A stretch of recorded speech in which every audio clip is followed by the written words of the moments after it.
আর একটু হলুদ গুঁড়ো দিয়ে দেবো। এবার এটাকে ভালো করে নিয়ে নেব। আলুগুলিকে আমরা হালকা করে একটু ভেজে নেব। আলুগুলোকে দেখতে খুব লাল লালই হয়েছে।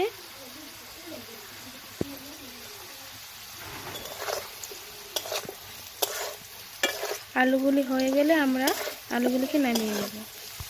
আলুগুলি হয়ে গেছে, আমরা এবার বাটিতে নামিয়ে নেব।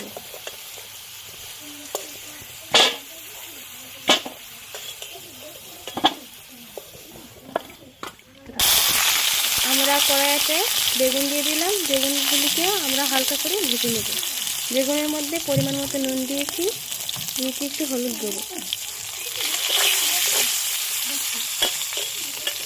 বেগুনগুলিকে আমরা হালকা করে ভেজে নিয়েছি।